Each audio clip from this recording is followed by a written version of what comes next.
Recorded. Claudia is joining us to share crafting the perfect resume for women on the rise. And she has been super helpful to me in my job search over the years. And yeah, I'm happy to have her and she can jump right in. All right, thanks, Mary. Appreciate it. So as we talked about today, we're going to talk about resume writing. I'm going to make this as much as fun as possible and give you as many resources to really help you and really just start actually breaking down what a resume or a really great resume that would actually get you the results you want. So one of the things that I want to talk about, and I want to see if this sounds familiar, where are you currently job searching or thinking about making your next career move? And do you find yourself browsing through endless job posts on LinkedIn or Indeed, but delay submitting that application because your resume needs an update? Like, how many of us have dealt with that? And I'm like, this is even before I, learned how to write resumes, which was over 7-8 years ago. I used to detest job searching. And of course, it's like, well, let me just save the job so I feel like I'm doing something. But I'm going to delay on the resume writing because that's too hard. Like, let me focus on the easy stuff. And I saved, and I didn't really submit my resume. Unless I felt something, I'm like, oh, I hope this kind of works. And then crossed my fingers and prayed. And of course, I didn't get the results, or I got the automatic rejection. So know that this, it is very common. I worked across with entry level all the way to executives, and every single person hates writing their resume. And I would even admit, I hate writing my own resume. I'm great at writing clients' resumes. When it comes to me, it would take me about a week or two to write my resume. When it comes to my clients, I can get it done in a few hours. So know that it's almost like a universal truth here where everyone detests writing their own resumes. So, but one of the things I want you to start thinking about is, what landing your dream job would do for you and your family's life. Because we're thinking, if only I could make more, I can take my kids to school, or they can join these extracurricular activities, or I can get them in a better school, or maybe I can just go out to dinner and order whatever we want and not have to worry about the prices of it because I know I have a great salary at my current job and I love it. So know that this can be used in strategies, like even if you're looking to pivot into a new industry or role, or even if you're not sure what you need to do, or even if you're feeling completely overwhelmed. I know that right now it is very competitive. I even started looking at job posts because I like to keep a good pulse in the market. And I saw one job where it was posted 3 days ago and I had over 1,000 applicants. So maybe your resume worked in the past and maybe you never worked with a resume writer, never had it professionally written, but it kind of got you interviews, or maybe you just got tapped in the shoulder for these opportunities, but you started to realize that that's no longer happening. No one's tapping you on the shoulder. No one's reaching out to you. No recruiters asking you, to get in an interview. And this is because the market is very competitive right now. So we need to stand out from the competition through our resumes. If your resume is not good, you're not going to get the interview. Therefore, you won't get the job offers, let alone be able to negotiate multiple job offers. So at the end of the day, it always starts with your resume. So I wanted to share with you some quick testimonials from clients where I want to show you what the power of a great resume can do for you. For example, this client was looking or interested in her first manager role, couldn't get an interview. She just broke up or left her husband and they separated. She has 5 kids and she is now the sole breadwinner for her family. And she knew she could do the manager job, but obviously no one was giving her an opportunity. No one was giving her the time of day. So we worked on writing her resume, elevating her brand, repositioning her, and positioning her as the best candidate. Now, one thing I would say is you don't have to be the best. You just have to sell yourself the best. Because there's many people with PhDs, MBAs, and all these certifications and degrees, yet they are still job searching. And also, how many of us, and you can type in the chat, how many of us have worked with a colleague or manager and you're wondering, how did they get this job? And you're wondering, or you're the one that has to mute them, or not mute them, you're the one that has to train them. You're the one that has to show them how to do their job, yet they're 2, 3 levels above you. Like, how many times have we dealt with that? So that just goes to prove you don't have to be the best. You just have to sell yourself the best, and ideally better than all the other candidates applying for the same job. So as I can see Nicole saying yes, it's definitely happened. I know I've dealt with it, or I've seen it, where I'm like, how did you get this job? But again, you just have to sell yourself the best. The other thing, so that's one of the things here when it comes to the testimonials. And I'm sorry, Mary, is it possible, like, for everyone to mute themselves, because I hear a lot of background noise. I want to make Oh, sure. that might be me. Okay. Asking how people, oh yeah, I see here, Mary, I feel like I'm constantly asking how people get certain jobs. Yes. So that goes to prove us that we don't have to be the best. We just have to sell ourselves the best. But for example, this client, as I mentioned, after we worked together, her requests for interviews started pouring in. She got an offer and essentially she doubled her salary. So now she was happy because she could provide for her family. She finally got into the manager role that she was interested in. And that company actually ended up paying for her MBA for her continued education. So this is the power of a really great resume. It opens opportunities for you. Now, this other client, Nicola, same thing. She couldn't get interviews, wouldn't give her the time of day. We worked together, and essentially the interviews started skyrocketing, where they were interviewing with Google, Apple, EY, and all these big sought after companies that they actually started turning down offers or turning down interviews. Imagine being in a position to say, sorry, Google, like, I respectfully decline this interview. I just have 10 other interviews at great companies that is just not going to work out. So again, this is the power of resume. Now, this person did not get any extra certifications, no extra degrees, nothing. It was what they were currently already doing, but we elevated their brand through their resume, and they went from making 65 to 130,000, all with the power of a resume. And this client, Michaela, same thing, wanted to change industries. I apologize for my dog, but this client wanted to change industries, and same thing, they didn't want to get an extra certification or a degree or go back to school. So we worked on rebranding and really highlighting those transferable skills that they ended up getting a $75,000 salary increase. So they not only changed industries, they didn't have to take a step back or have to take a pay cut while doing that transition. So again, the power of a resume and how much it can impact and the opportunities it can open up for you. And this client too, once we revamped her resume, she was able to book more interviews and landed a role shortly after we started working together, going from $77,000 to $94,000 with a $5K sign-on bonus. And by the way, she made a lateral move. She didn't get a promotion. She wasn't moving to the next level. She just wasn't happy with her company, made a lateral move, but it equated to almost a $25,000 salary increase. So now that we see the power of resume and what it can look like for your career, for your job searching, for those offers, now I want to talk a little bit more about the content itself. If you don't know me, my name is Claudia Miller, and I'm a career coach. So I've worked with clients across 24 different industries, and I've helped clients, with their job searching, whether it's resume writing, interview, like mock interview skills, SAR negotiation skills, job search strategy, and really anything in between. On average, my clients get 56% in salary increases. So that's anywhere between $30,000 and even up to $140,000 in additional earned income. And, one of the things that we work on, again, is how do we elevate your brand? How do we reposition you, and how do we rebrand you? Especially if you're looking to move into the next level in your career. Because more than likely, if you're a manager and you're going after a director level job, I promise you your branding probably still sounds like a manager when you should be rebranding for more of a director role.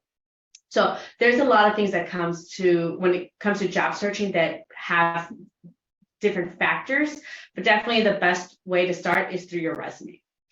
And if you're like, well, I don't know if my resume is working, because it is competitive, at least for every 10 to 15 jobs you apply, you should at least be getting one interview, at least one interview. If you're not getting it, it means your resume is not working. I don't even need to see your resume. I can promise you that it's not working if you're not hitting at least that metric. So now that you're like, well, that's actually my truth, where I've applied to 300 jobs and I've only received 2 interviews, there's a problem with your resume. So if you were to get a lot of interviews, then that means your resume is working, but you're not getting job offers. That means you need help with your interviewing skills, not your resume. So that's kind of a quick way to really diagnose where are the issues lying in your job search process. So talk about the importance of a strong resume. Overall, your resume is your first impression with a potential employer. Studies show that recruiters spend on average of 7.4 seconds scanning a resume. So your resume needs to be strong enough to capture the attention of a recruiter in 7 seconds. So that's how kind of like we have to assume that they're only spending that much time. So everything, wherever they look in your resume, needs to be strong and almost grab the reader from the eyeballs to say, like, keep reading, make this so interesting for them that they can say, I want to bring in Michelle in for an interview. Like, she's probably the candidate we're most interested in interviewing based just alone on the resume itself. So I want to talk a little bit more about some surprising resume mistakes. One of the things that I see is focusing too much on job duties and not enough on results. Ran a quarterly report, manages team. And well, you're not telling me if you're managing the team right, or are they bad, or are they all quitting after you signed up as a manager? You run quarterly reports, so what? Is anyone reading it? Are you writing reports just for yourself and you're the person, you're not even using the reports? Like, well, that's one of the things that I see the biggest mistakes on. And also failing to quantify results with specific numbers or metrics. So saying that you made improvements, but you don't tell me by how much. Maybe you increase sales, but you don't even tell me how much. If you increase sales by $1, technically you're being honest, but is that really an achievement? Or did you increase sales by 10% that equates to over 300,000? That is a difference between quantifying the results, because saying that you were the top candidate, or you were the top rep, or you influence this, you influence marketing, you not telling the reader by how much doesn't really tell me anything. And I promise you that your competition is all doing the same thing. I see resumes over and over again, and they all have the same mistakes. They just don't quantify enough, and they focus too much on responsibilities and not on results. The other thing is including graphics in the resume. I know that some people like to have beautiful resumes and like graphs, and it looks beautiful, and Canva can make it so easy now to be able to do this. But the problem is that ATS systems can't read pictures. So if you're like having almost like a measure of like, I don't know, your sales capability, you're 4 out of 5 stars, let's just say, or you're 5 stars. ATS systems can't read that. So I recommend always a flat Word document file. If they ask for Word, submit it in Word. If they ask for PDF, submit it in PDF. There's no header or footer. There's no columns. There's nothing. It's just a little flat file, because I want to ensure that the ATS system picks up every single piece of content in there, versus just making it look nice, but it captures nothing and it still won't do you anything, because you'll probably get that automatic rejection.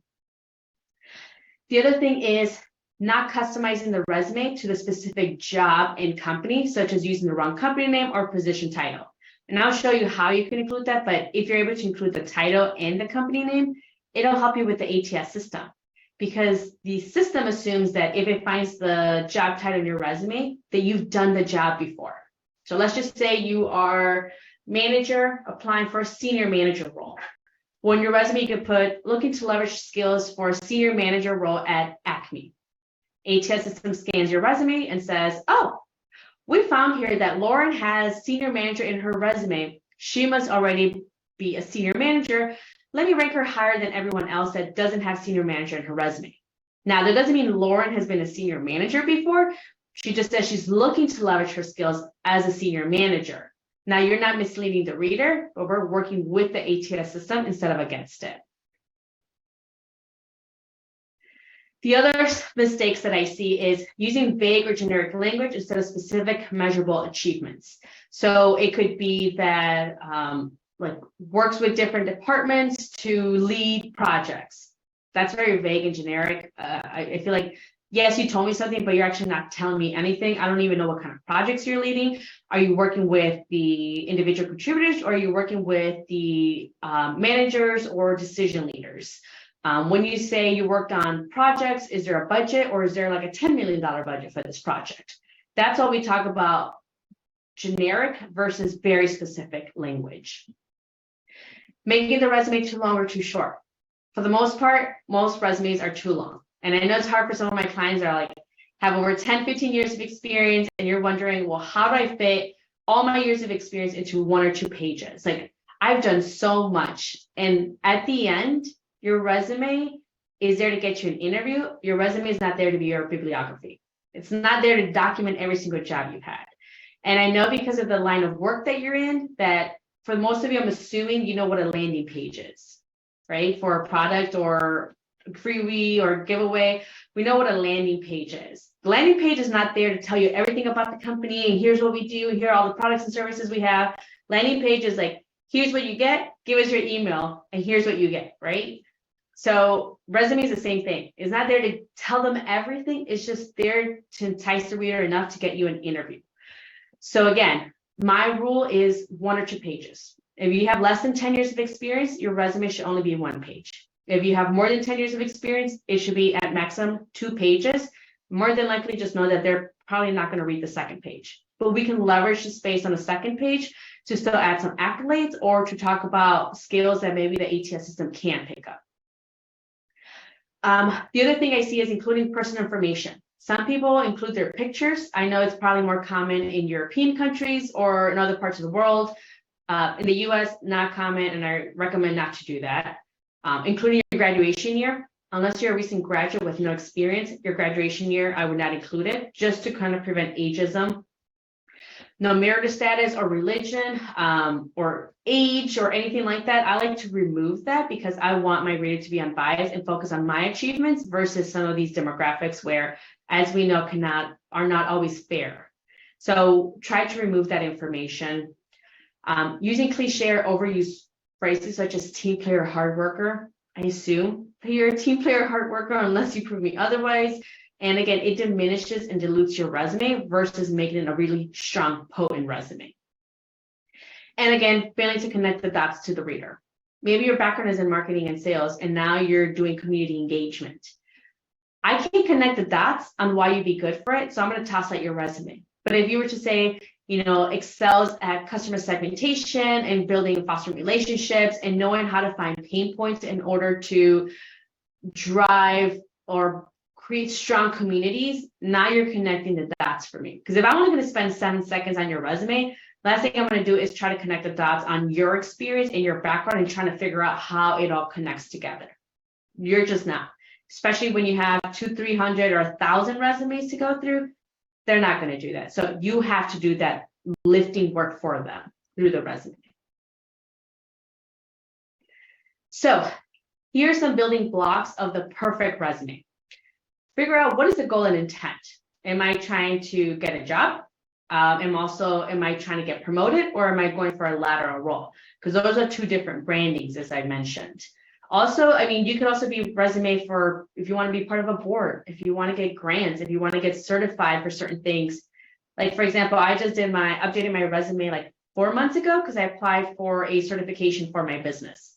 So I know that the intent is not me getting a job. The intent is me getting approved for this certification. Therefore, I have to understand who the reader is so I know exactly how to write my resume and who my audience member is. And same thing, who's the reader? The reader is not always the hiring manager. The reader is an HR person probably that sometimes isn't very familiar with your role or your industry or maybe what you exactly do.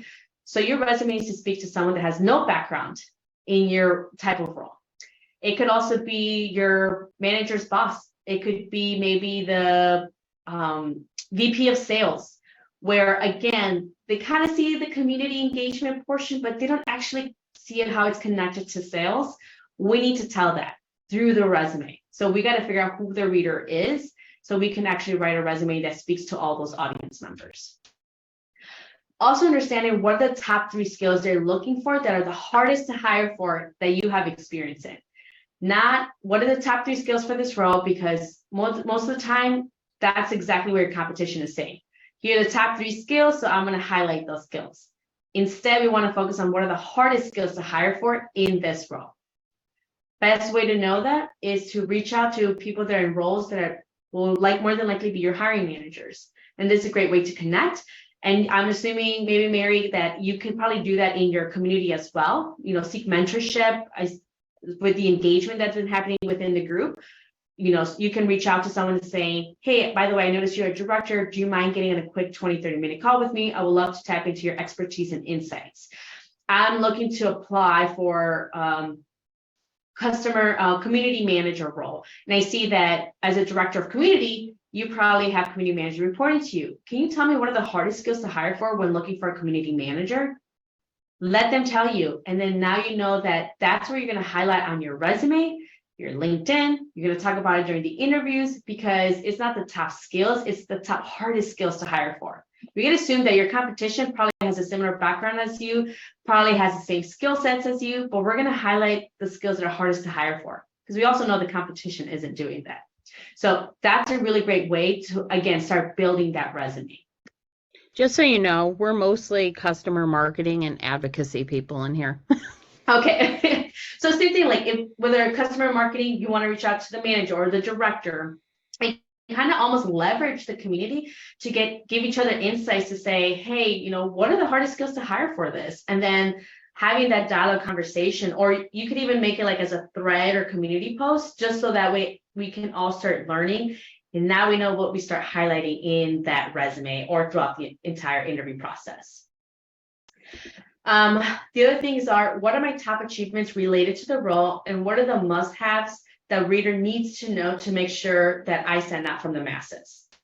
Your resume should be filled with achievements, not here's what I run a quarterly report, or I work with the marketing and sales team, or here's how we create advocacy. Like, assuming if everyone is in the similar, applying for the similar role, they probably are saying the same thing and has the same skill sets. Instead, is talking about your top achievements. I influenced, revenue by over 300,000 through these different types of avenues. Okay, that tells me more versus I influence or work collaboratively with the sales team and marketing team. So those are the differences. And I recommend you get your phones ready, because I'm about to give you some really great resources next, or take a screenshot, whatever's easiest for you. Let me see, I went the wrong way.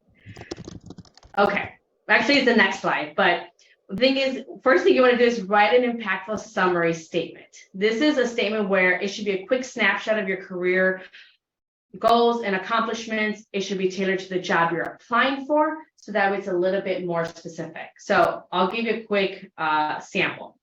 So this is a resume that I wrote for a previous client. Obviously, I removed all their personal information, and this is actually part of a kind of like a offer that I created called Proven Winning Resumes, that for $29, you get access to over 16 different resumes I've written for clients in the past that have been proven to be successful, along with tips and a template that you can utilize.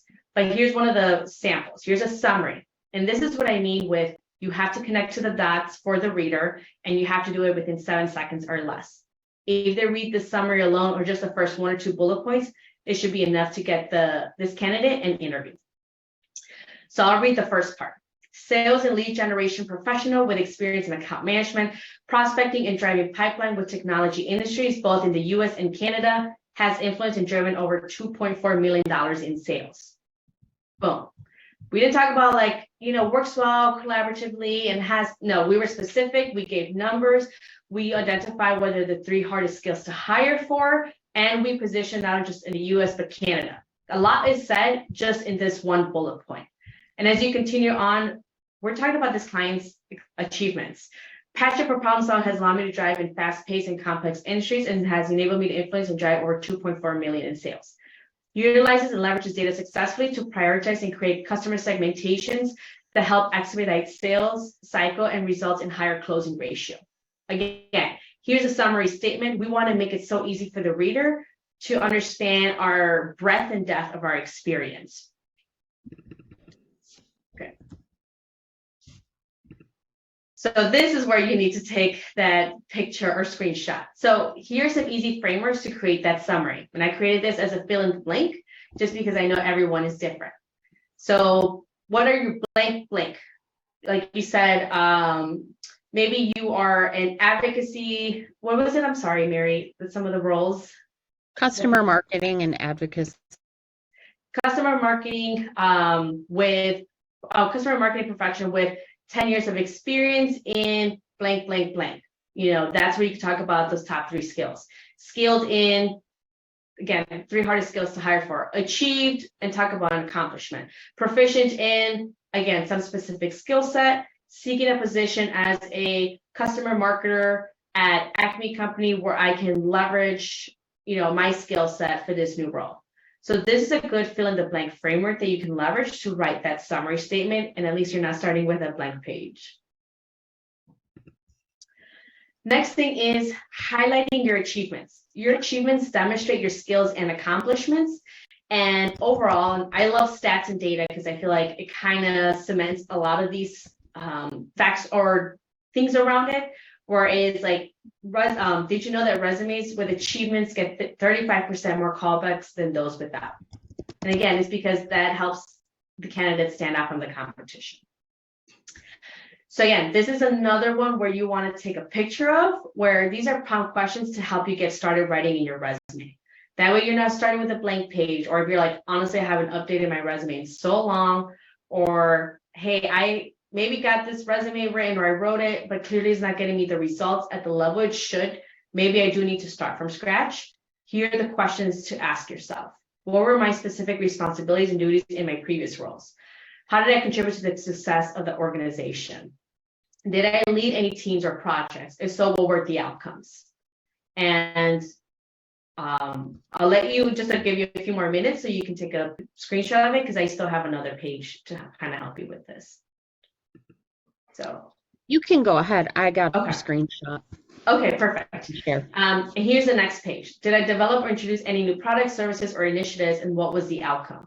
Did I improve any customer satisfaction metrics or feedback scores? Did I manage any budgets or financial resources? What were the results? And so on. As you can see, like, this is a really great way to start prompting you to write these things. And once you can write it, almost do like a brain dump, then it's easier now to start cleaning that up and start writing that resume. So overall, job posting with specific skills listed gets 75% more clicks. So really highlighting and talking about your skills is going to be very important. So here's some examples of what the achievements look like. I recommend taking a screenshot of this as well, just to kind of help you, give you a framework of what it should look like or sound like. For example, these are some bullet points from some of my customers, my past clients, in the resume that we've written. Increase revenue by 25% within the first year of leading the sales team. Great. Reduce expenses by 20% through streamlining operations and negotiating better vendor contracts. Achieved 95% customer satisfaction rate through implementation of customer service training and process improvements. As we can see, it gave us like timeline, or it gives us a number. Like, these are actual concrete numbers that we can relate to. Led a team of 15 direct reports with a 90% employee retention rate over a 3-year period. We didn't just say like we managed a team. We went saying like we're highlighting our management skills. Manage a budget of $10 million with a 98% accuracy rate. So here, that's what an example of what I mean, that it needs to be quantifiable, there needs to be a metric, and I need you to tell me almost a story when it comes to the bullet points in your resume. Here's some other examples. And again, I recommend this as a screenshot, but increase web traffic by 60% through the development and execution of comprehensive SEO strategy. Reduce product defects by 30% through implementation of quality control processes. And as you can see, and so on. So again, these are really great ways for you to start thinking about, this is how your resume needs to sound. How is it different than what you currently have? And how can you make those improvements? So over 75% of resumes are rejected by an applicant tracking system, and 90% of recruiters use the ATS to screen resumes. And I'll give you a quick overview of what that looks like, because some people are like, well, what is the ATS system? How does it actually work? How it works is some companies, not all, but most companies will have an ATS system. And there's different types of ATS systems. There's some that are very sensitive, some that are not. So you never know what ATS system the company is using. So I always like to mitigate risk and ensure success across all different types of ATS systems. But when you apply for a job, it'll scan your resume and give you a score. Let's just say Mary's applying for a job, she gets a 95% score. And then I applied to the same job and I didn't do a really great resume, so I'm ranked at a 30%. When all the applicants, or whenever the person's ready to start pulling resumes, it'll actually start ranking people as they get scores. So Mary will be up here, I will be below here because I didn't have that many skills. When the recruiter hiring manager is ready, they will then pick the top 20, 30 high scoring resumes and they'll review them for those 7 seconds. Then they'll create a pile of like, these are the top 5 to 7 candidates we want to interview, and these are the no candidates. And that's how the process begins. So when you get that rejection email, especially if it's like quickly, that means that was an ATS system, it scanned it, didn't even make the cut, and you got that rejection email. So that's how the ATS system works. And that's why we say that not always a human being is going to look at your resume. And if you're lucky enough to have a human being look at your resume, you have 7 seconds to convince them to bring you in for an interview.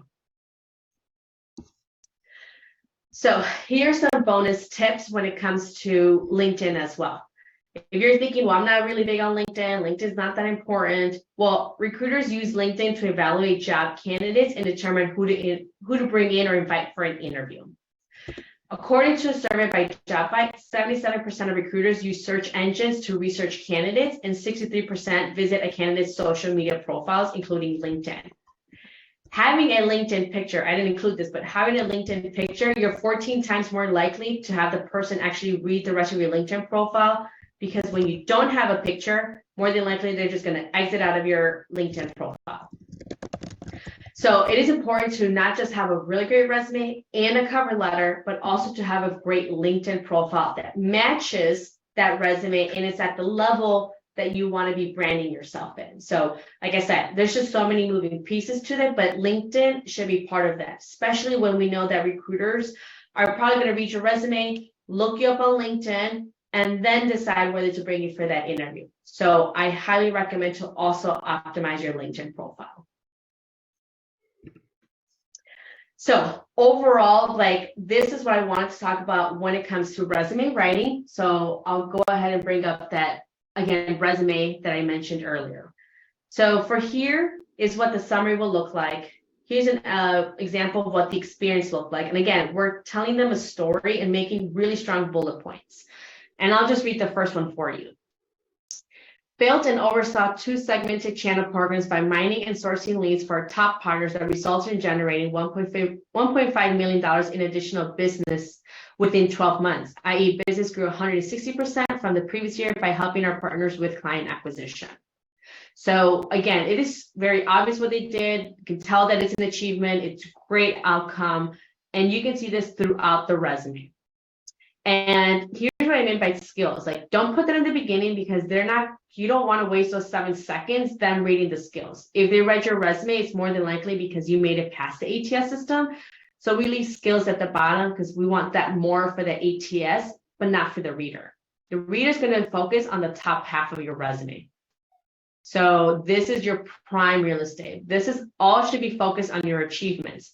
The bottom here, it's more for ATS system. And if you go to the second page, same thing. Like I said, more than likely, they're not going to read the second page. They're going to focus on the first half of the first page. So if you want to optimize for skills, this is a really great way to bunch up a lot of skills in there. So that way you can go ahead and be able to include that in your resume.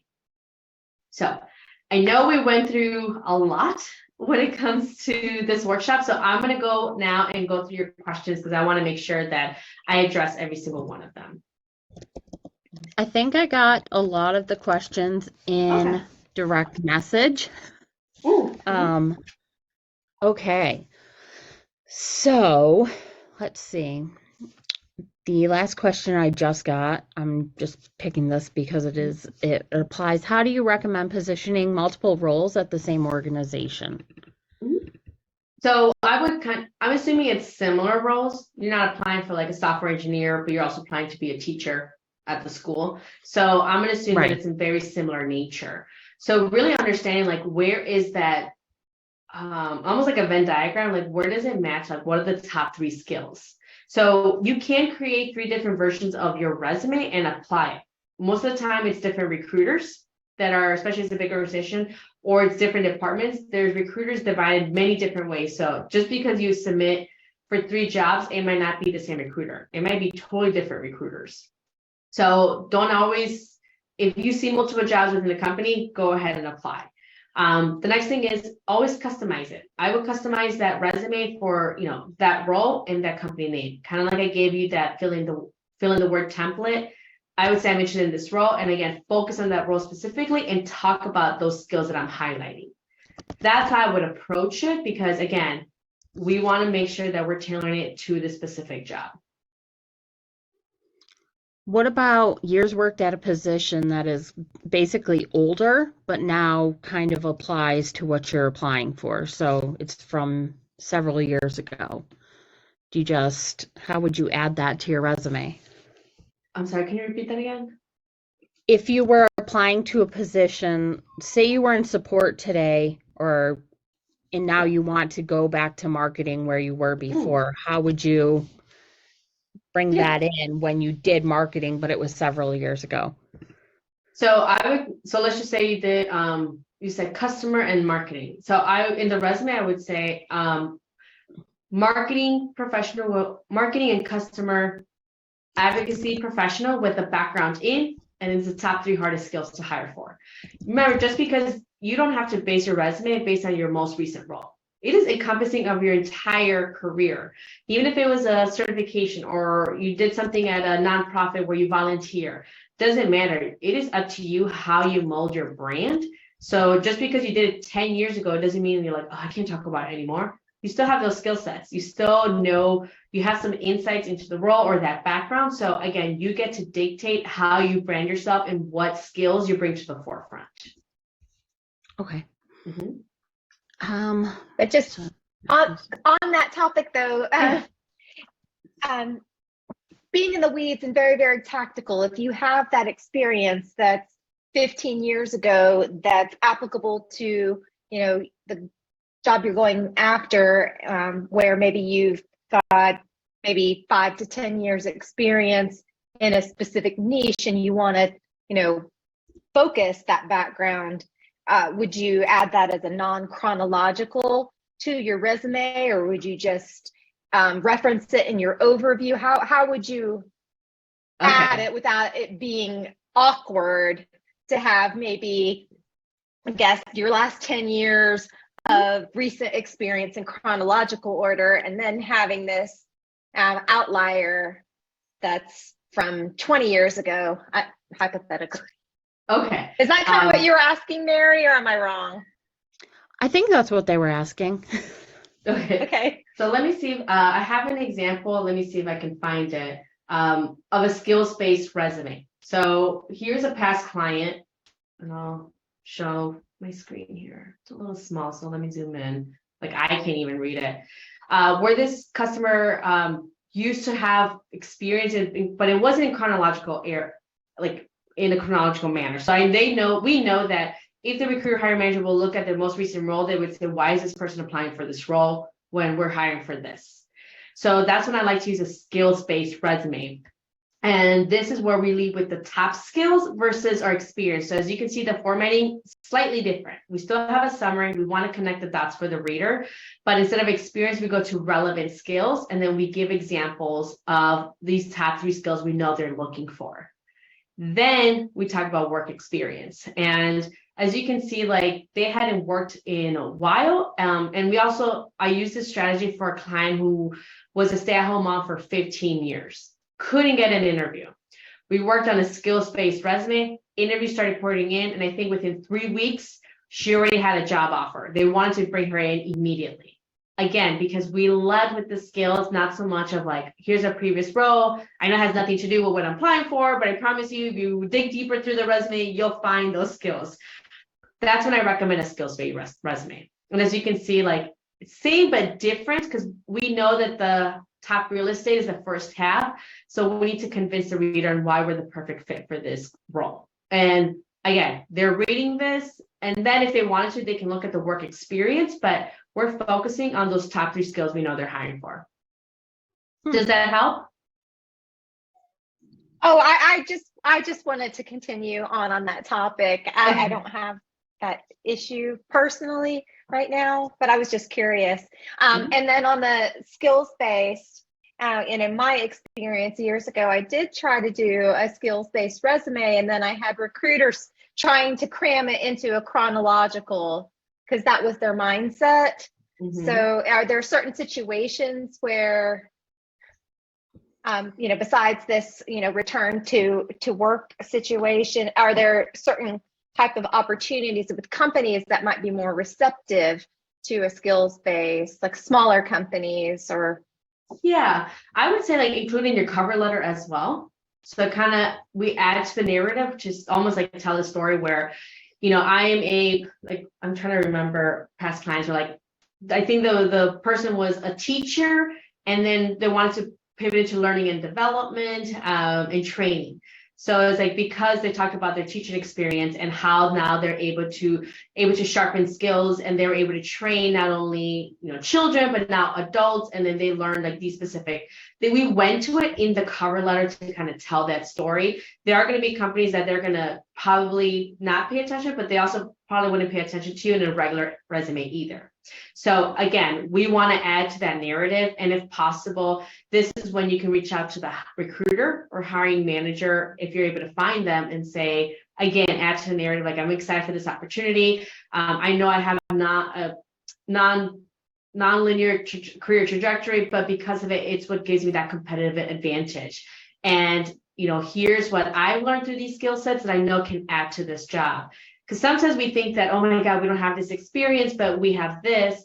That actually becomes your competitive advantage. And one of the easiest ways, if you're a career changer, and let's just say that you're a teacher, but you want to break into tech, I'm just making this up, then I would go to an education tech company and say, I am a teacher, so I know what students are look like. I know what the school system is like. That's why it gives me that insight to be really great at working at your organization, because I can give that insight and lead or manage or influence because I know who the decision makers are. So not working in an education tech background is actually helpful to come in as a teacher, because now you have a different point of view that we know your competition doesn't have. So just because you don't have the experience doesn't mean that it's already a weakness. It can also be turned into a strength. And I'll give you an example. Actually, this happened to me when my background is in healthcare. So I was applying for a quality assurance manager. One of the biggest responsibilities I had to do was improve the patient experience. Now, the job description said you needed to have a bachelor's in nursing. I do not have a bachelor's in nursing. I don't have experience working with patients. And to be honest, if I see blood, I'm going to pass out. So I went, and because I connected and I got referred into the role, and I think they were being nice to give me the interview. But of course, I took advantage of it. And I asked questions, what are the hardest skills to hire for? What is your, what are you trying to achieve? What is most important to you? And they told me that they wanted to improve the patient experience because that's how they're able to get more grant and funding. The higher score you get, the more funding you get. So now I see a correlation in the importance of it and the urgency. At the end, and this is a really great question to ask during the interview, is, do I have your support in moving forward to next steps? Or as I know when I told Mary, she's like, that is not me. Another way to ask is, do you have any hesitations in me fulfilling this job successfully?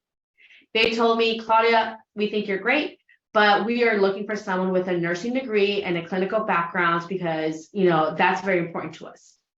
I was able to turn that around to say, I totally understand where you're coming from, but based on our conversations, it sounds like the biggest obstacle or the biggest objective for this role is to improve the patient experience. And because I don't have a clinical background, it actually positions me to be in a better position and be an advocate for our patients because I don't have a clinical background. I know that if I can't understand certain things, our patients are not going to be able to understand certain things. And that's something that I can provide as an insight versus someone with a clinical background where they're able to understand some of that clinical terminology where there is a gap already happening between patients and clinical professionals. Got the job and got a 30K salary increase. Again, because I didn't have that skill set, it actually became my competitive advantage. Perfect. Okay, we've got a few more questions, so let's just fire through these if we can. How do you recommend handling results for past positions where you no longer have access to the data to get those precise metrics? Yes. If possible, try to see if you can pull up company reports or a company's previous earnings call. Those are all public information. So if you worked at a public organization. You're like, Claudia, don't have any of that and probably has nothing related to that, then go with numbers you feel comfortable with. So for example, let's just say that you worked in marketing and you know that you just can't go back because you don't work there, and maybe you don't even want to reach out to anyone that works there anymore. And you're like, well, how do I write this resume?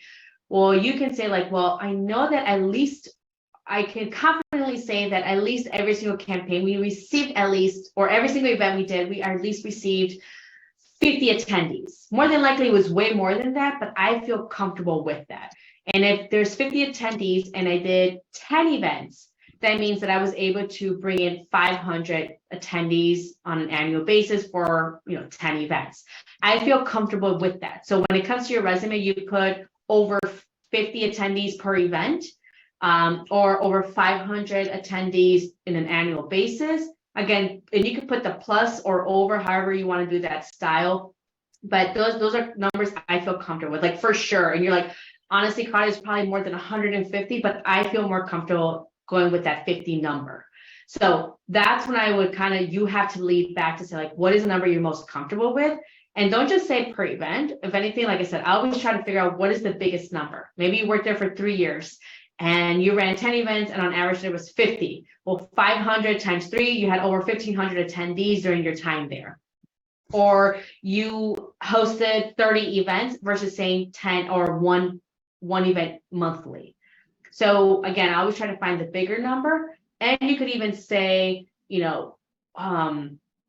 like when it comes to like customer marketing too, it could be like, let's just say you work for a company like a bank, and I Googled them, like, how many customers does PNC Bank have? They have over 300,000 customers. Well, you were marketing to over 300,000, internal customers already. And again, that's public data. Or go with numbers you feel like you're still comfortable with. We know that it was a lot more, but we want to stay on the safe side.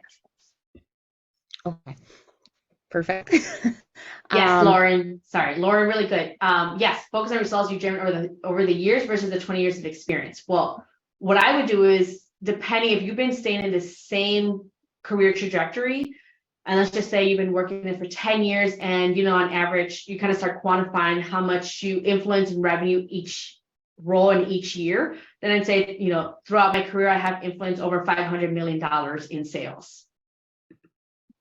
So again, I always go for the higher number because higher numbers are going to capture attention. Absolutely. Do you have any examples of not so great resumes compared to great resumes? I do, but I haven't removed their personal data, so I don't feel comfortable sharing them, and I haven't received their permission. Usually I get permission for like the great resumes and what that looks like. But I think that, let me see if I can just Google really quickly. I can share mine. Okay. I don't mind sharing mine.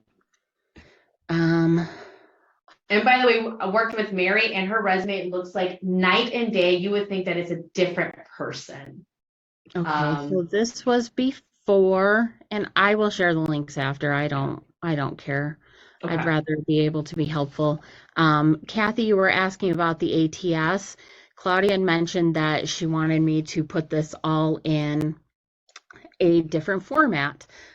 Just one flat file of all of the information. So no columns, nothing like that, nothing too fancy, just all in one column.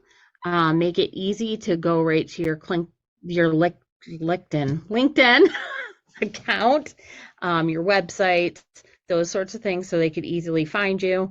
And then for me, the big difference was really thinking about all of these, the way I explain myself. Like for me, a lot of the times it was explaining, oh, I was responsible for this type of thing, which might be okay if I was working at a factory or something. They might want to know what I was responsible for. Where here, it's like, this is what I did. Weekly industry call host. Hey, that's me. Generated sales meetings, things like that. And she hasn't fully gone through this and all these yellow comments and everything I took from our call to put in here so that as I was going through it, I knew what to make changes to. But this is what it turned into, and I can share the links with whoever needs to afterwards. And then kind of like I'll go through one bullet point because I think that once I went through it and how I'm thinking or how the reader's thinking, I think it kind of gave you some insights. And by the way, I shared like it's an affiliate link, but it gives you like 10 free scans through JobScan. It mimics an ATS system, so it'll tell you what keywords you have, which ones you're missing. So I shared it in the chat there if you want to use it. Again, it gives you 10 free scans. Each year they keep limiting what you can do with it because but back in the day when I used it with my clients, we were able to see all the skills. Now it says you got to pay for upgrading, but at least you get some insight. Mary, do you mind sharing your old resume? Again, I kind of wanted to go through one bullet point just to show that what are still questions that people have that you're not answering through the resume. So for example, I think one of them was, can you scroll down a little bit? Sure. Okay, you can stop. Let me see.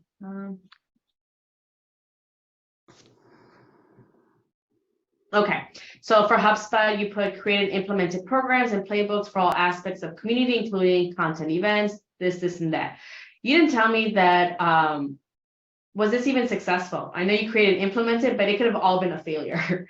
Or did one person show up or did 10,000 people show up? What was the purpose of those events? Was it to drive engagement and was it successful? Was it to increase or, was it to sell a new product or was it more for thought leadership? Like none of that is being told in the resume. So you just told me you created and implemented, but it literally could have been, I created and implemented and it didn't work. It wasn't related to business objectives. It wasn't even part of what I was supposed to be doing. So again, you just telling me isn't telling me anything.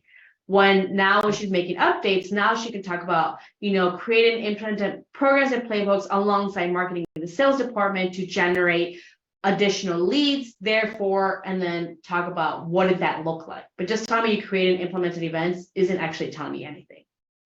Yeah, I changed a lot of that to over here to include numbers. See? Love this. So now it says experimented and launched events, over 100 industry leader ask me anything interviews in thought leadership blog with one piece generating over 200,000 visits, community policies and playbooks. Went from 98 daily active users to over 1,200. Traffic increased from 70,000 to over 700,000 per month. Started the weekly podcast and hosted a booth at Inbound 15. You see how big of a difference is versus I created and launched events and here's everything I did versus here's what the result of those events and then why it was related to the business. So big difference. We're telling the same thing, but we're telling it in two different ways. Yeah, and I just want to say I was extremely uncomfortable with this process of taking what I've done and putting that out there. I was super nervous when we got on the call to talk about my resume. Like I just felt sick to my stomach. I hate going through this stuff, but it all made sense when she was explaining it to me. Like, you're not showing that you're going to make a huge impact. And if I stay focused on my skills and the interview and all of that, but I'm not talking about specific things I've done, then of course they're going to go with somebody else that's like, hey, I can absolutely do this. There were a lot of questions still that I didn't get to.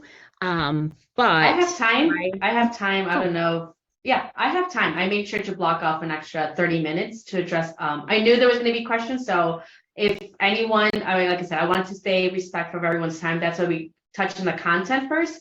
But if you're okay with that, Mary, and whoever is interested, I'd be happy to continue answering questions. Okay. Yeah. Let's see. So one of the questions is what happens if you end up selling yourself into a role where you can't be successful because you oversold yourself? I have yet to really have that happen. And here's a quick strategy. And actually, when I used to apply to jobs when I was a corporate professional, if I qualified 30% of the job and it hit the salary that I liked, I would apply for it. And as you heard before, I applied to jobs where asking for nursing degrees and clinical background, and I had no experience in that whatsoever. That's how men apply to jobs. They're like, I think I can do it, or I have done something similar, maybe in a different industry, different product, different all these things. So they'll go for like what, and here's a quick tip. It's like all the things that are there are transferable. Unless you're there asking for a brain surgeon, most of the things are transferable. You can learn it. And every company is so different that they do things differently that you still have to learn, even though you have years of experience, or their customers are different, or it's a different segmentation, or it's a different product they use, or whatever that is. So my belief is everything in life can be learned. So Now, basically, when you get on those calls and you start talking to them and they're like, well, you don't have experience in X, Y, and Z, why would I send you through? It's asking about, well, what are your goals? And then trying to position your experience better to meet those goals in a unique way. yeah, so let's just say I'm applying to a job outside of my industry, don't have any experience in, but 30% I'm like, I've done, and I can, everything else is 70% I can learn. What I would do is reach out to people in that industry, talk about what are their biggest challenges, what have been the biggest wins. I build relationships to say, like, what are some like quick wins you've done in your industry or in your role? And this is when I got into that patient experience role where I'm like, I have no idea. I don't even know. I've only been to a hospital as a patient, never as a professional. So I started reaching out to other quality assurance managers. What are the biggest challenges? What have been your quick wins? Can you share about, like, how did you identify that was an issue? How did you solve it? Do that multiple times, and you have a playbook of quick wins to do at your job. So now when I also talk about, I reach out to the people that are the more than likely in the hiring position. So if I'm applying as a quality assurance manager, maybe the manager is like a manager of quality assurance or director of quality assurance. I would start reaching out to them and saying, what are the hardest skills to hire for? What are your biggest challenges? On like, what do you tend to achieve? And again, I'm using these insights to my benefit. That's my leverage. And this is like really good to ask of, like, what are the hardest skills to hire for? Or what is the average salary person in this role would get paid? Oh, between 90 and 120. All right, what makes you offer an employee 120? Oh, well, if they have these specific skills or certifications. Now I know that I'm going to leave everything with these specific skills, because we know that they're willing to compensate me for it, and I'm going to get on the higher end of that budget. I could even sign up for a certification and not finish it, but I can say in progress. As long as I do finish it, I still want to make sure that we're all being ethical. But that's how I would approach it. So yeah, I only qualified 30%, but even by the time, like, the first 90 days, I go after that playbook, and then I start identifying, like, all right, what did I learn? Were the quick wins? Do I see anything happening here? If I do need help, I go back to those relationships or contacts that I made while getting this job. And within 6 months, I've always gotten great performance reviews. That hospital job, I was handpicked by the CEO to lead a task force. I was 25 at the time, and all the professionals had over 25 years of experience. So you can imagine 25-year-old me talking to like professionals that are like 40s and 50s and 60s that have been doing this for so long. And here I am teaching them how to make improvements in their own department that would increase our funding and our payout when it came to procedures within the hospital itself. And again, I was able to do that because I don't have to know everything. I just need to know how to figure it out and get these resources. And I don't try to reinvent the wheel. I just go after professionals that have been doing it, rinse and repeat. And I kept going up the career ladder. And almost all the jobs I've had, I think I all qualified 30%. And I was still very successful because that was my playbook. Okay, big question. You sure is coming. How do you cover gaps in your resume? Mhm. So it depends. A 15-year gap, use a skills-based resume. If it's something like went back to school, add that in your resume. It could be literally one line, went back to school. One time I had a client where they had to take care of their elderly parent because they were really sick. We put a line between this year and this year, took care of elderly parent. Like those are just quick ways and they can just kind of go through it. I don't try to put too much personal information in there because I feel like it's none of their business. And I have a philosophy where I'm like, it doesn't matter if I had career breaks. The question is, can I do the job or not? It's none of your business what I did in between those breaks. And I But think it's also like coming across that you can do that job and get results, not so much focusing on the fact that there was a gap. Like I think our attitude and the way we approach these interviews is very indicative of like the results that we get from it, because if we come in nervous like I was when we did our mock interview, I seem less like, oh, I know what I'm doing. And while people understand, oh, yeah, of course, some people are nervous when they go into an interview.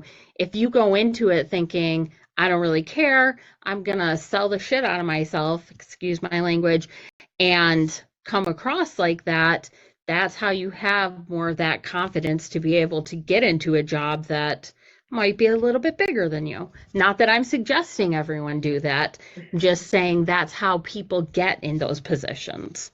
Mhm. And like I said, men, like I said, they would say like, I built that building and I was the project manager and the engineer and the architect, and that's how they present themselves in the interview. Whereas women, we tend to say we, us, team. That's when you need to change those into I did this. Like I led a team and I made sure to upskill my employees. Therefore, it resulted in then what the team was able to achieve. But we want to lead more with eyes. And like I said, everything for the most part, especially in your industry, you can learn. It's not like we're asking to do heart surgery or brain surgery when we have to go back to medical school.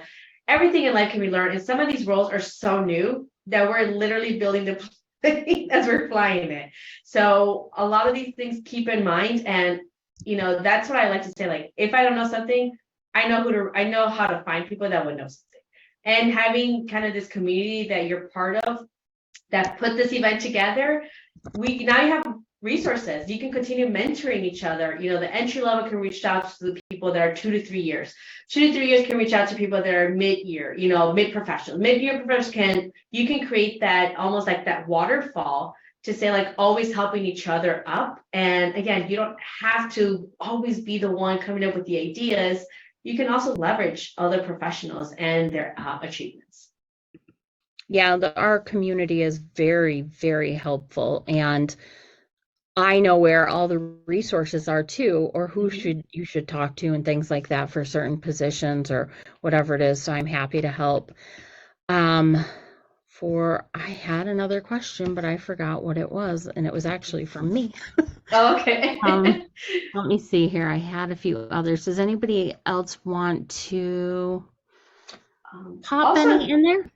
yeah. Also, if anyone is interested, I know like because the topic is resume. For somebody that may be job searching, I actually created this program called Proven Winning Resumes. It's $29, like I mentioned, and it gives you over 16 already pre-written resumes, kind of like what I showed you earlier, but it goes into more in depth and it gives you some other additional feedback, like what to do, how to do it, and that's kind of like I wanted to provide an easy, accessible resource because sometimes we're like, okay, I'll write a resume. But what does a good resume actually look like? That kind of will give you that insight. It includes templates, not only for a regular resume, but a skills-based resume as well. Do you have pricing for like writing resumes and things like that as well? I do have like my most popular, which is like our VIP session, where we kind of like similar to what we've done, Mary, is like we review your resume. Like in 2.5 hours, we can get this done or break it up into 2 different days. But what we do is we go through your resume. I give you like, hey, here's some gaps, here's some red flags. Let's reword this. It should sound like this. And kind of really reviewing that resume and showing you like how we're going to elevate it to the role you're interested in. Then after that, we go through your cover letter. Is it hitting that? And if you're like, God, I didn't even have a cover letter. Well, that's when I gave you access to cover letters that I've pre-written before, templates, and how to start telling that story. And from then on, we move to your LinkedIn profile because we know they're going to look at your LinkedIn. So how do we optimize it? And if you're job searching, is that where you would get the, like you were talking about people getting reached out to about their, is yes. that where that normally happens, is through LinkedIn? Once you optimize your LinkedIn profile, like my role is LinkedIn should always have a job. So for me, it's making sure that clients are able to find me. So that is the job it has. If you're job searching, its job should be getting you interviews. So you should be searchable. So if your LinkedIn is not getting you interviews and you're job searching, you need to put LinkedIn to work. So that's how you want to optimize LinkedIn profile. So that way you can start getting approached for recruiting opportunities. So, and I help my clients with our VIP session. How do we optimize it? What needs to be improved? How do we beef it up? Because LinkedIn is like an SEO and there's an algorithm. So you have to know what to do and how to optimize it. Okay. Yep. And then we go into like a job search strategy on how we can best get you to that level, especially if you're a career changer. We need to make sure that you don't take a pay cut and then you don't have to take a step back. So that strategy is going to be very important. And lastly, we do the mock interview session. We role play as if it's a real interview. I give you feedback, and then how do we elevate the brand again, and how do we reposition you, so that way we position you as a top sought after candidate. So Okay. that's the Share a VIP link session. for that. Let me pull it up right now. So that And way- then the last question I think we have is, which ancillary communication to get the most bang for the buck? Emails to hiring managers, cover letters, thank you notes, and do you send a personal thank you to everyone you spoke with at the organization? So you might have to repeat some of the questions, but thank you It's in letter, chat. yes. Okay. Thank you emails, yes, definitely send it. And my rule of thumb should be, you should be sending it within like that same day you interview. Here's the reason why. And I've been in this position where we interviewed a candidate and later that day, we had to decide who's going to make it to the next round. So if you're sending a thank you email the next day, it's already too late. We already decided who's making it to the next round. So ideally, I always like to have of course, I like to optimize my time. So I have templates on like when I used to send thank you emails. So that way I just filled in really quickly, immediately after that interview, waited like an hour. So it made it sound like I actually wrote everything from scratch and then immediately sent it over. So that way they can say like, oh yeah, Claudia did email me, versus like, oh, this person emailed me, but Claudia didn't. Like, I don't know, like she's supposed to be great with follow-up and all these things. And how great is she if she can't even follow for her interview? So send thank you emails as soon as possible. Now, if you can figure out who the recruiting person is, yes, reach out. And I ideally recommend reaching out through email versus LinkedIn. LinkedIn right now, I've been keeping in contact with hiring managers and recruiters. They tell me they're getting bombarded now where they don't even open their LinkedIn, or they just don't even open their messages or respond because they're getting like 50 emails or 50 messages a day, especially if they're hiring and it says hiring. It is just overwhelming that they just avoid it altogether. And like I mentioned, in 3 days, they get sometimes 700 to 1,000 applicants. So because we know most people are doing LinkedIn, we're going to go the email route. I know there's resources. I think like Hunter.io or finds out like the person's email. Try to figure out and play with that. Yeah. So I would rather you email them and then put the job ID number, because recruiters are on average hiring for anywhere between 30 to 70 roles. So we want to make sure that they know exactly what job we're applying for, because sometimes they may be hiring for the same role in different states or in different parts of the world. So we want them to make sure to know exactly which one we're the ones applying for. So reach out to them by email. Definitely, if you can, don't necessarily say, can I get the job? But just say like, hi, Mary, the recruiter, or hi, Mary, the hiring manager. I'm so excited about this opportunity for blank role. I went ahead and submitted my application, and, I had some questions when it came to the role. I was hoping, if you have available for 20-30 minutes to answer some questions, I would really appreciate it. For reference, I've included my resume, my cover letter, and if you have a portfolio, include that as well. I look forward to speaking with you, and I'm sure you're busy. If it's easier, I'd be happy to email you questions in advance. Make it easy for them to help you. Recruiters sometimes, imagine having 1,000 applicants and there are some big companies. I'm surprised to find out that there's some companies out there that don't have ATS system and don't have recruiters sourcing their resumes. So hiring managers are having to figure out how to go through resumes on their own. So if you can reach out and kind of stand out, it just makes their life so much easier. That's one less interview position they have to fill, especially if you're qualified and you have a good resume. It makes it easy for you to come in and be put in the interview process versus you waiting it out. And by qualified, she means 30%. Yeah. We have one question here from Branka. Branka. I'm just Branka. Maybe I can ask live. Yeah, go ahead. That's okay. Go ahead. They already went unmute. Sorry, guys. I'm not searching for a job currently, but I have an extensive experience working for US companies. Although English is not my native language, I believe it's very close to that. So I was wondering, from your experience, what are some major like pain points or issues or like concerns for US companies hiring people remotely for remote roles that are not from US? And now I'm speaking, for example, I also own, for example, my own agency or a company. I have an Upwork profile, so there are multiple ways to kind of administratively and cover accounting or whatever in that sort. So maybe if you can if you have any experience with that, like maybe you can I can be more prepared to answer those issues if they come in the future. Yes, if it's a US role and you're not in the US, some of the issues are like time zones. Like, are you going to be able to work those times? Another issue is, can we legally hire you? Are we incorporated in that specific country? And also taxes. So sometimes there are limitations when it comes to that. Again, every company is going to be different, but those are some of the things that are going to be an issue. The other thing you mentioned is that you're also a business owner. They're going to wonder, are you going to be manageable? Especially if you've been owning your business for quite some time. Like, is Branka really going to be manageable because she's been running her show now for 10, 15 plus years?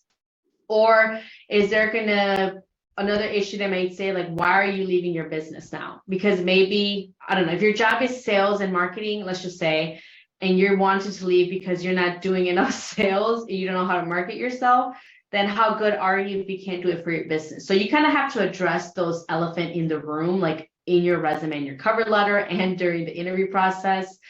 It could also mean, like, are you going to be trying to steal our clients if it's in the same line of work that you stole your business, like you have your business in? So those are some of the issues that I've come across when I've worked with clients that are business owners looking to go back into the workforce, where we have to address those challenges within our marketing materials.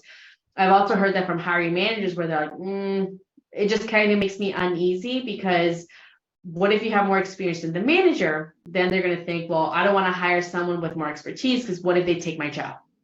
So obviously, if that's an issue, then they're already not a good manager, but those are some of the challenges you may come across. Thank you so much. You're welcome. I think that's about it. Are we Okay. all set? If you send me the link, I think I have the link to your website. I can just put that up with the recording so that people can access that. Is it okay to share the recording and everything? I just want to make sure. Okay. Yes. Yeah. And just thank you so much for showing up and helping us out. And I hope it was helpful to everybody. It's been really helpful for me for every time I've talked to Claudia.